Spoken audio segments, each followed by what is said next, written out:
Hi, my name is Jonah Friedman, and I am here representing Ferris Incorporated from industry F53371. Thank you for taking the time to view our presentation. Before we begin, we would like to introduce you to the key members of our management team.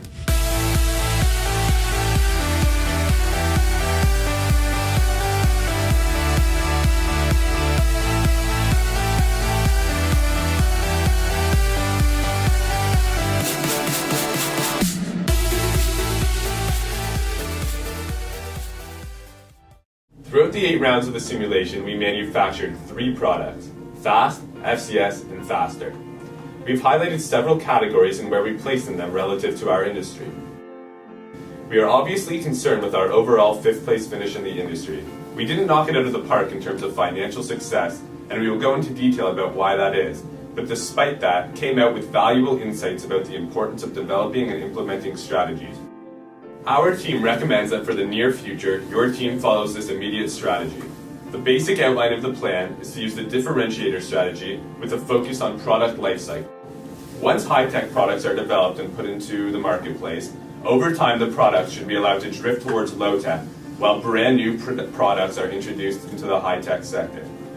Your team should then use available cash flows to invest in various HR and TQM initiatives, while keeping an eye on the company's debt level and starting to pay it off.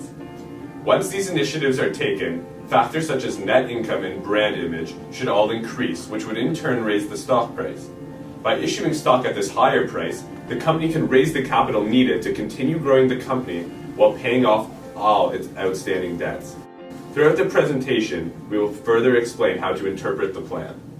I will be presenting you with an overview and an analysis of our initial strategy and explain the revisions we made to our strategy in later rounds.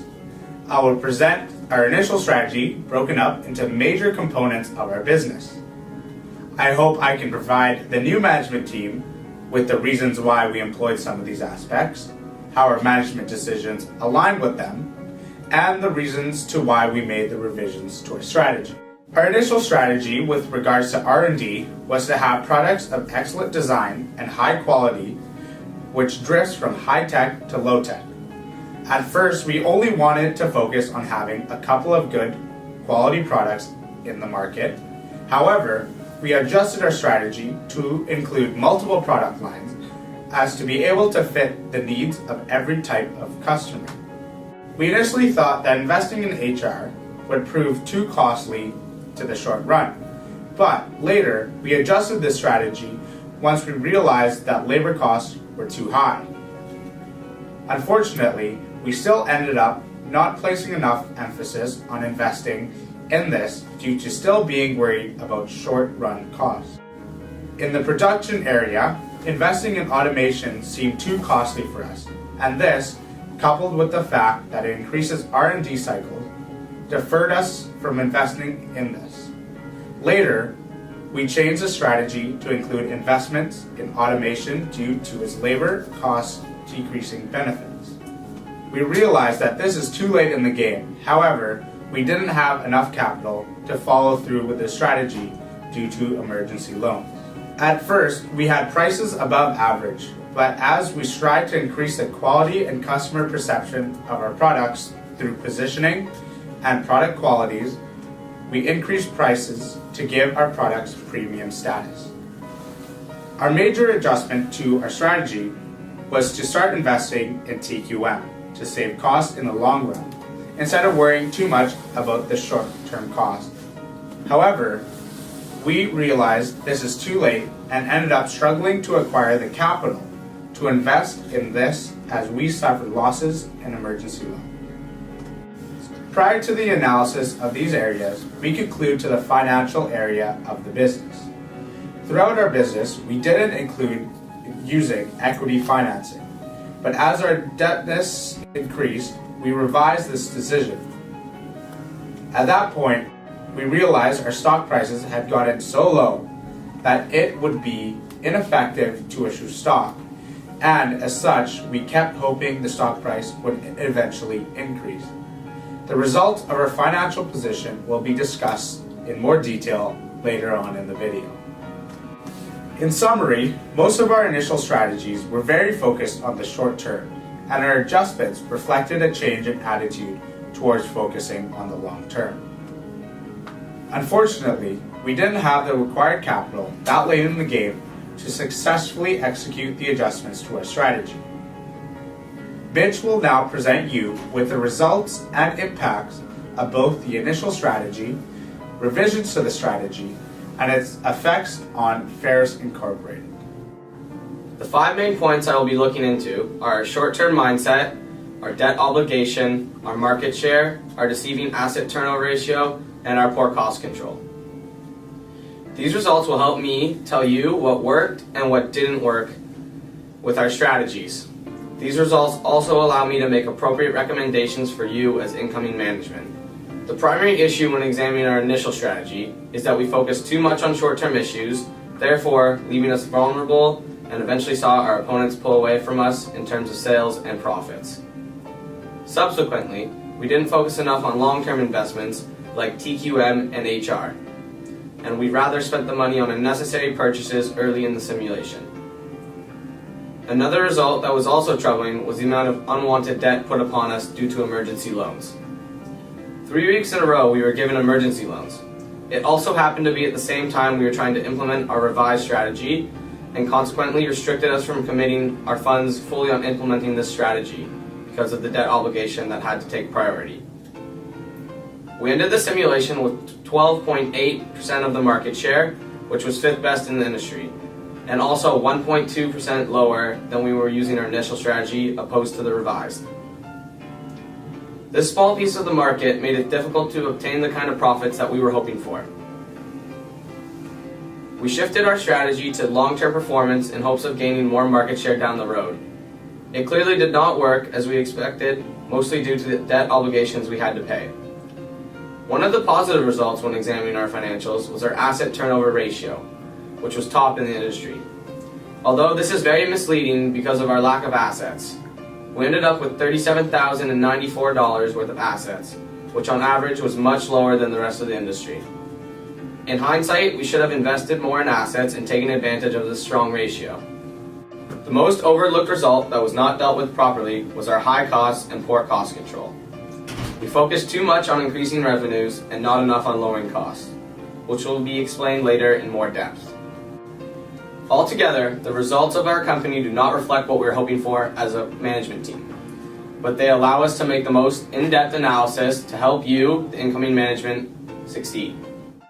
There are 3 major lessons that we can take away from this operating period that we would find beneficial to your future success. The first is the importance of executing tactics that align with our overall business strategy. Our team lost focus of our drifting strategy as we kept on repositioning our products. This increased repositioning caused Ferris to incur lots of research and development costs. Since we did not let our high-tech products drift into the low-tech segment, as they grew more outdated, high-tech customers did not want to purchase them anymore, as they wanted newer products, as opposed to customers in the low-tech segment. Thus, we ended up losing market share in both the high-tech and low-tech segment. From this example, you can see that it is clear that before executing tactics, you should always consider whether it aligns with your business strategy. Another important element that we got out of this operating period was learning to balance short-term profit with long-term profitability. In the initial rounds, our team focused too much on elements that would get Ferris short-term profit, such as spending on our promotion and sales budgets. However, we failed to invest in TQM and HR initiatives early on. Because of this, we could not reap the cumulative benefits such as labor and material cost reductions, demand increases, and a lower employee turnover rate. This hindered our performance, especially since our competitors, such as Digby and Erie, invested in these initiatives early on. For example, their variable costs were noticeably smaller than ours. So while we were using our capital to finance these high costs, they were using their savings to grow their company and improve their products. In addition, we did not invest in capacity initially, despite our good cash position. Thus, as the rounds progressed, we realized that we did not have enough capacity to fulfill demand. So it is crucial to remember to balance the need for short-term profit with long-term profitability. Finally, we learned that it is also very important to take the time to produce accurate forecasts. Ferris had an excess of inventory in the early rounds and went out of stock for some of the products in the later rounds. When calculating demand forecasts for our products, we should have taken into account qualitative assessments. For instance, when forecasting, we should have examined the customer survey scores and compared it to the scores of our competitors. As a result of this inaccurate forecasting, we overproduced our products in the early rounds and had to pay a 12% inventory carrying cost. When we underproduced some of our products in the later rounds, our actual market share was well below our potential market share. Running out of stock allowed us to direct our customers to our competitors' products. So we can garner that it is very important to take the time to produce accurate forecasts, and when doing so, we should consider both qualitative and quantitative assessments. Now, from these 3 takeaways, we came up with a few recommendations for you, which Heidi will go over. Following the analysis of the aforementioned strategy changes, its related results, and our consequential takeaways, we have inferred the following recommendations for the incoming management team. Ferris's core problem was balancing future growth and profitability versus short-term profits. Our management's decisions were severely skewed towards making a short-term profit, which proved to be detrimental to our company's long-term market opportunities. Consequently, our first recommendation to our successors is to ensure that a balance between future growth and profitability and short-term profits is struck. As such, it is recommended that you start investing in total quality management initiatives, as well as sustainability and human resource initiatives. This will reduce your R&D cycles, costs, as well as improve the overall company image. Since this short-term mentality has gotten us stuck in a short-termism loop, in which we have had a very reactive HR strategy, this has led to a lack of talent that inhibited our company's growth. And as such, investments must also be made into HR. Secondly, as an extension of the aforementioned recommendation, it is of the utmost importance to balance the need to control costs versus the need to increase market share. As a management team, we were very focused on increasing market share, which proved to be very detrimental to our bottom line as we had such high costs. Thus, you should employ cost control tactics in order to increase margins and consequently improve our bottom line.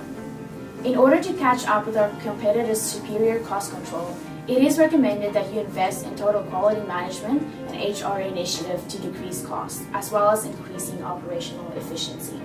Lastly, after making these 2 changes to the management style, that is, ensuring a balance is struck between the short term and the long term, and also ensuring a balance between cost control and market share growth, it is recommended that the company's debt leverage be lowered by altering the current debt to equity ratio, so that less debt and more equity is used in the financing of the company's asset base. These recommendations have been compiled for you into an immediate strategy. I will now follow with a more in-depth analysis of the short-term strategy that Jonah outlined at the start. Broadly, it is recommended that you adhere to the differentiator with product lifecycle focus strategy and allow high-tech products such as FCS to drift to the low-tech segment. This is due to the fact that even with constant repositioning, customers still prefer brand new products. Focusing on being a high-tech market player, the next step is to invest in TQM initiatives, especially continuous process improvement, just-in-time, and quality initiative training, in order to decrease material and labor costs in the future, as well as investing in training and recruiting to increase productivity and decrease turnover. Although automation leads to longer R&D cycles, these effects will be negated by your previous cumulative investment in concurrent engineering initiatives, which have decreased R&D cycles. The final step is to pay off all the company's old debts that have accumulated and as such increase the company's credit rating. In conclusion, we believe that this immediate strategy will improve the company's current position through the effective utilization of leverage, increased margins through cost control, and a forward-thinking mentality that leads to future growth and profitability. Even though we were in the bottom of our industry in terms of results, we believe that we now have a strong grasp on where we went wrong and how we could avoid failure in a similar simulation activity. Throughout reflection and analysis of our results, we have a much better idea how to develop our strategy in a way that satisfies the long-term prospects of the company while still being able to produce a short-term profit. On behalf of my associates and me, we wish the best of luck to our successors.